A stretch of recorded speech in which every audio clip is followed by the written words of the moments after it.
praise our adore you. Hope of a life spent with you. Here I am to worship. Here I am to bow down. Here I am to say that you're my God. You're altogether lovely, altogether worthy, altogether wonderful to me.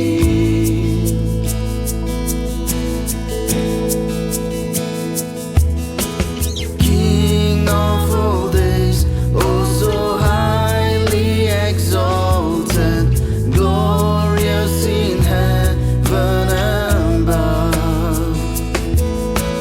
Humbly you came to the earth you've created, all for love's sake became poor. Here I am to worship, here I am to bow down, here I am to say that you're my God. You're altogether lovely, altogether worthy, altogether wonderful to me. I'll never know how much it costs to see my sins upon the cross. I'll never know how much it costs to see my sins upon the cross. I'll never know how much it costs to see my sins upon the cross. I'll never know how much it costs to see my sins upon the cross.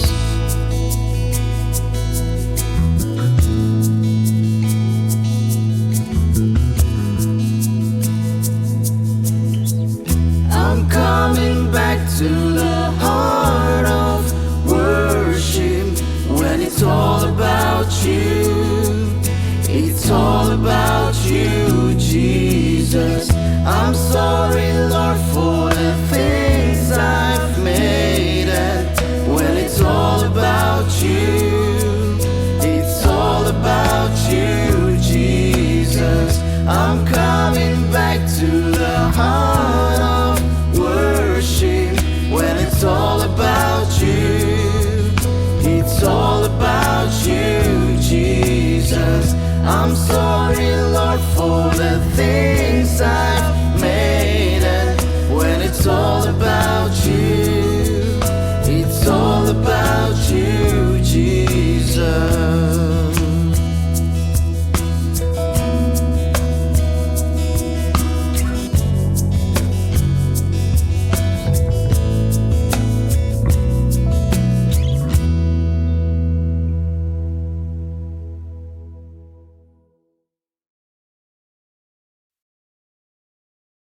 Good morning, church. I welcome you all to this online Sunday devotional service. And if there's anyone who will join us for the first time, welcome to Covenant Baptist Church Dimapur, and I hope that you will have a blessed time. Today, as Covenant observes a day of fasting and prayer, let us be encouraged through the Word of God, which says in Deuteronomy 4:7, "What other nation is so great as to have their gods near them, the way the Lord our God is near us whenever we pray to Him?" It's my prayer that this fasting and prayer will be a blessing for all of us this morning. I'm happy to let you all know that Covenant Church provides free counseling for people who are in need of. So if there's anyone who seeks for counseling, kindly call up the CBCD office. The number will be shown in the screen. You are also most welcome to forward your prayer needs and concern to the church office.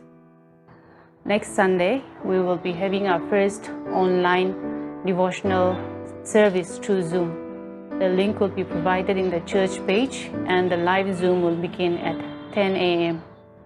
For people who are not a part of the church page and wants to be a part of the live Zoom devotional service, kindly contact the CBCD office, and the office will provide the Zoom link to your personal numbers. Shall we pray? Our dear Heavenly Father, we come at your throne of grace with all our weaknesses and shortcomings. Lord, if we have wronged you in any way, may you forgive us, Lord. Lord, this morning as Covenant observes a day of fasting and prayer, I believe that all of us have come with a list of prayers.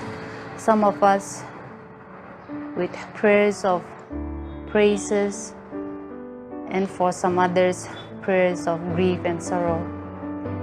It is my prayer, Lord, that in whichever way we present our prayer request, Lord, I pray that you would answer to each one of us through your wisdom and grace, and through this fasting and prayer, may it only strengthen our relationship with you. Lord, I also want to pray for your blessings upon the upcoming programs which will be undertaken by the church in the coming days. The VBS for the Sunday school children, the spiritual emphasis week, and the spiritual awakening. May you bless the church and guide us during these troubled times. I also want to pray for our speaker. May you bless him, and through your word, may it bless us all, committing every one of us unto your loving care. In Jesus' name we pray. Amen.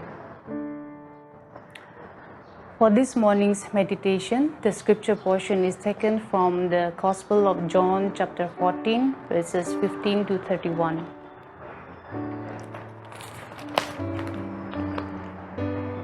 If you love me, keep my commands. I will ask the Father, and he will give you another advocate to help you and be with you forever, the Spirit of truth. The world cannot accept him because it neither sees him nor knows him. But you know him, for he lives with you and will be in you. I will not leave you as orphans, I will come to you. Before long, the world will not see me anymore, but you will see me. Because I live, you also will live. On that day you will realize that I am in my Father, and you are in me, and I am in you. Whoever has my commands and keep them in the one who loves me. The one who loves me will be loved by my Father, and I too will love them and show myself to them. Then Judas, not Judas Iscariot, said, But Lord, why do you intend to show yourself to us and not to the world? Jesus replied, Anyone who loves me will obey my teaching. My Father will love them, and we will come to them and make our home with them. Anyone who does not love me will not obey my teaching. These words you hear are not my own. They belong to the Father who sent me. All this I have spoken while still with you. But the Advocate, the Holy Spirit, whom the Father will send in my name, will teach you all things and will remind you of everything I have said to you. Peace I leave with you, peace I give you. I do not give to you as the world gives. Do not let your hearts be troubled, and do not be afraid. You heard me say, I am going away, and I am coming back to you. If you loved me, you would be glad that I am going to the Father, for the Father is greater than I. I have told you now before it happens, so that when it does happen, you will believe. I will not say much more to you, for the prince of this world is coming. He has no hold over me, but he comes so that the world may learn that I love the Father and do exactly what my Father has commanded me. Come now, let us leave. This is the word of God. Now I invite our speaker, Mr. Biketo Chupo. He is the president of Evangelical Graduate Fellowship, EGF Kohima, to share the word of God and to conclude with the benediction.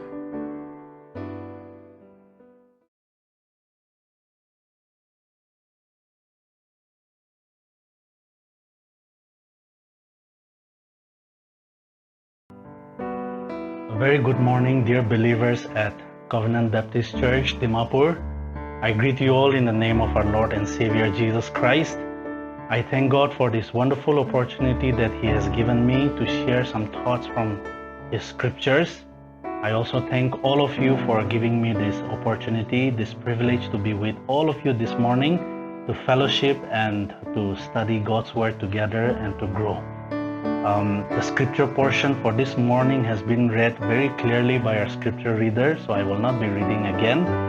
However, I want to pick up some few verses from the portion that is the Gospel of John chapter 14, verses 15 to 31. And so I'll just pick up some few verses and share some thoughts from those verses, and I pray that God will speak to all of us and God will bless us this morning. As we come to this portion, particularly John chapter 13 onwards, we know that Jesus is spending his last hours, his last moments with his disciples, because right after this Jesus will be arrested, will be trialed, and also crucified, buried, and of course resurrection will follow, and ascension as well. But we know that how important these teachings are, particularly Jesus in his last moments with his disciples, and he's giving some of his very important mandates, very important teachings that we find passing on to his disciples, so that his disciples will carry on the message, carry on the vision, carry on the ministry. And we are grateful to God that it has reached us as well. And we have today the privilege of his living word, of his scriptures in the form of the Bible, where we find all the teachings of God necessary for us to obey, to follow, and to live a life that is pleasing unto God. And so we are grateful to God for his living word that we have, that he has given us, and we have access to it today. And so as I said, as we come to this portion, Jesus is very intensely giving his teachings to his disciples, passing on his teachings to his disciples. And so, as I said, I want to pick up some few verses of his teachings, and let us learn together this morning. So verse 15 of chapter 14, Jesus says, "If you love me, you will obey what I command." Verse 21, "Whoever has my commands and obeys them, he is the one who loves me. He who loves me will be loved by my Father, and I too will love him and show myself to him." Verses 23, 24, "If anyone loves me, he will obey my teaching. My Father will love him, and we will come to him and make our home with him. He who does not love me will not obey my teaching. These words you hear are not my own. They belong to the Father who sent me." And finally, verse 31, Jesus continues saying, "But the world must learn that I love the Father, and that I do exactly what my Father has commanded me. Come now, let us leave." And so, as we have read these few verses, we know what Jesus means, what Jesus is trying to tell his disciples at this very last moment of his time with them. And we know that this is very, very important. So what is Jesus telling his disciples? Jesus is telling them that if you love me, now loving God, there is no other options. We are called to love God. All of us, those who have received the love of God in and through Jesus Christ by believing that Jesus died for us on the cross, and that there is forgiveness. And for those of us who have repented and come to Jesus to receive his forgiveness and become a child of God, become a member in the family of God. There is no other option. It's not an option for us to love God. We are commanded to love God, and we must love God, because without loving God, we cannot be called his children, we cannot be called his disciples. And so Jesus is telling them, if you love me, then obey my commands. If you love me, then obey my teachings. And he says, whoever loves me, they will obey my teachings. And Jesus himself gives his own example, saying in verse 31, but the world must learn that I love the Father, and that I exactly do what my Father has commanded me. So Jesus is saying, I love my Father, but what is the proof that I love my Father? And Jesus says, I do exactly what he has commanded me to do. And that's my love for my Father. And so here we see that Jesus is bringing two things together, and that is loving God and obedience to his word. And so these two things together goes together. They are parallel, and they cannot be separated one from the other. And as so somebody said that love for God and obedience to his teachings, they are like the two sides of a coin. They are always together. They cannot be separated. Or it is also like the two wings of a bird. They cannot function. One cannot function without the other. One is meaningless without the other. And so Jesus is saying, if you really love me, then you must prove your love for me by obeying my teachings, by obeying what I have commanded you, by obeying what I have taught you to do. And so how relevant is this for us today? How relevant is this mandate for us today? We have the Word of God with us, the Bible. And in the Bible, in the Word of God, in the Scriptures, God has given his teachings. God has given his will for us to obey, his commands for us to carry out. And so today, we must also prove our love, show our love for the Lord by obeying what he has taught us, obeying his teachings. And so obedience is an expression of our love for God. Obedience to God's word is an act of our love for God. So when we say we love God, it means to obey. It means we must be already obeying the word of God, or else there is no love. Our love for God is a false love. In fact, it is not love at all. And so our true love for God, or true love to God, is shown only in our true and genuine obedience to the teaching of God's word that we have in the Bible. It is so easy for us to say we love God, we love Jesus, we sing his praises, we jump and dance, and we do all sorts of things, and we declare that we love him. But that is not enough. That is so limited, and that can be dangerous if we just stop there. But our love for our Lord must be followed, must be proven by our obedience to his word, to his commandments. And so love without obedience is not love at all. 1 John chapter 5 verse 3 also says, John writes like this, this is love for God, and that is to obey his commands.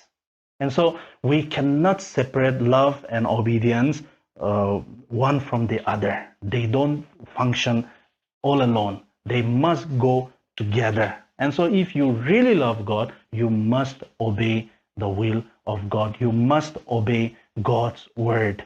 In simple understanding, to obey God's word means to act upon his word in submission, to abide in his word, to surrender to his will, to follow and to live out, to do whatever he has instructed, whatever he has commanded us in his word, It is to act out, to live out in sincere commitment. And it is to fulfill what has been told us, what has been instructed to us. And so that's obedience. And when we do that, ultimately, that is our love for the Lord as well. And so to love Jesus is not just an emotional thing. Yes, it involves our emotions as well, but it can never, our emotions alone can never become the basis of our love for God. It is much beyond than our emotions. To love Jesus is not just with the mind or with the commitment that we make, but it is with our whole being, with our whole life, as Jesus has said, love the Lord your God with all your heart, mind, soul, body, and strength. We must love God with all our life, with our whole being. We must love God consciously by living out, by acting out, by in obedience to what His word tells us to do. That's obedience. That's our love for the Lord. But we also know that it is not easy for us to do that, in our own strength. The fact is, we can't obey God without God's help again. And so here we need God's help. We need God to enable us. We need God to empower us to love Him. I think this is where we fail. We start our journey of faith so dramatically or so convincingly, but in the long run we fail. We stumble again. We fall miserably. Why? Because we have failed to realize that as we start our journey with God, as we walk with the Lord, we need God to help us to continue our journey with Him, to continue our walk with Him. And so we need God to obey God and ultimately to love Him. We cannot love Him in our own self, in our own way, and we cannot love Him with our own strength. We need God to empower us. We need God to enable us. And so let me draw our attention to another verse, particularly in verse 16. Jesus says, let me read from verse 15. If you love me, you will obey what I command. And I will ask the Father, and He will give you another counselor to be with you forever. Now Jesus is saying, this is my mandate. You must love me. And how do you love me? By obedience, by obeying what I told you to do, obeying my commandments. But knowing the fact that this is not possible unless we depend on God, unless God enables us to love Him as well.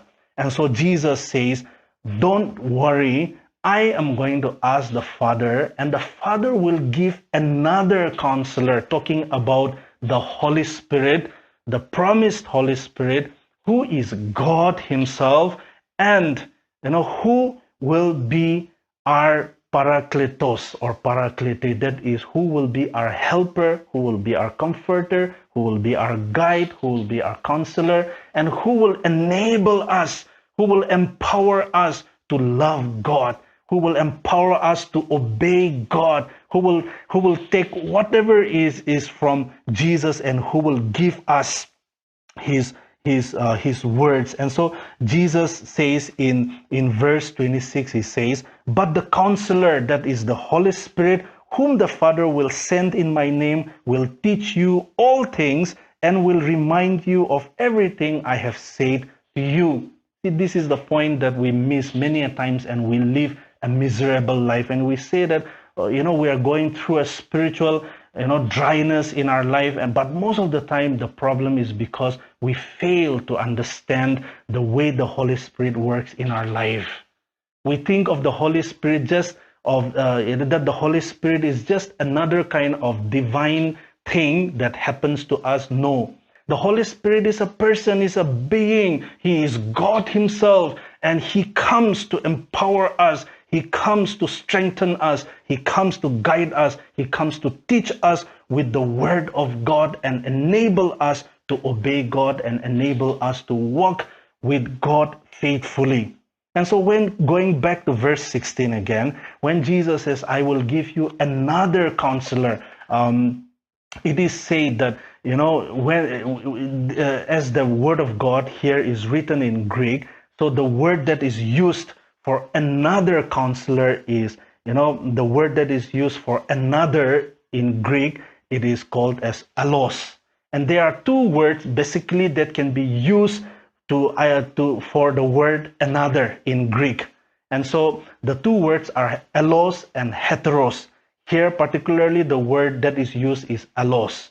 Heteros means another of different kind, but allos means another of the same kind, another of the same sort. So in other words, in simple words here, the word that is used is allos, which means the Holy Spirit, the Parakletos or the Paraklete, which is the Holy Spirit, who is our comforter, who is our counselor, helper, our guide, our advocate. The Holy Spirit is another of the same kind as the Father and the Son. The Father, God the Father, and God the Son, and God the Holy Spirit, they are the same. And so Jesus is bringing the emphasis of the Trinity here, that when I believe in Jesus Christ, when I surrender my life to Christ, then the Trinitarian God, the Trinity is at work in my life, and the Trinity empowers me. And so it is so amazing to know and realize and understand that we have God to help us. Paraklete means helper or comforter or counselor, which means to say that Jesus, the Holy Spirit, has been given to us as our comforter. Now it comes from the understanding of a battlefield, somebody who is alongside us, somebody who comes and stands along with us and fights for us.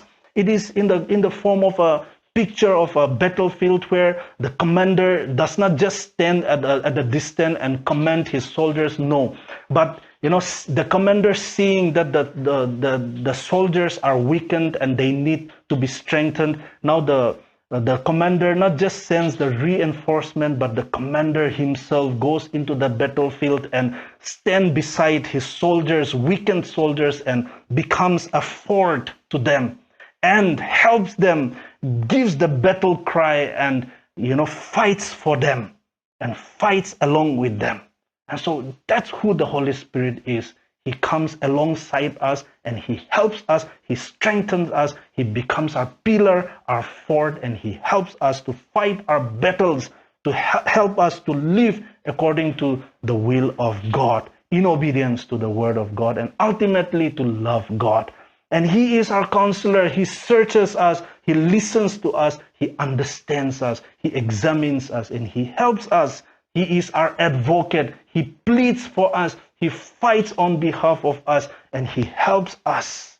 He understands us. Romans chapter 8, verses 26 onwards, even things that we are unable to speak out and unable to share, it is the Holy Spirit who will speak on behalf of us, even with groans. When words fail, the Holy Spirit helps us so that we can obey God, and we can commune with God, and we can continue to walk with God. And so we need the Holy Spirit's help to fully understand God's word and to apply it into our lives.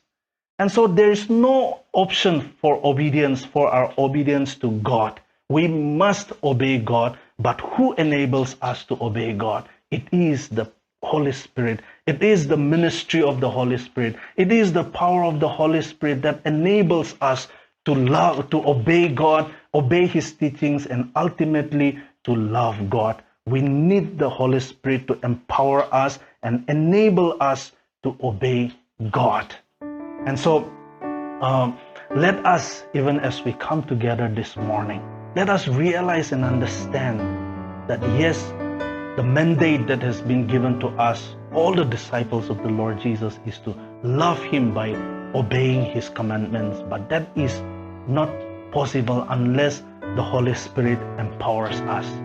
And so let us surrender ourselves once again, afresh to the Lordship of the Holy Spirit in a believer's life, in our life, and let us continue to obey Him, and let us continue to grow in our love for the Lord, and every day that we will love Him even more and more by obeying the words, the teachings of God that is found in the scriptures. As Ezekiel chapter 36 verses 26 onward says, God says like this, I will give you a new heart and put a new spirit in you. I will remove from you your heart of stone and give you a heart of flesh. And I will put my spirit in you and move you to follow my decrees and be careful to keep my laws. And so God offers this wonderful gift.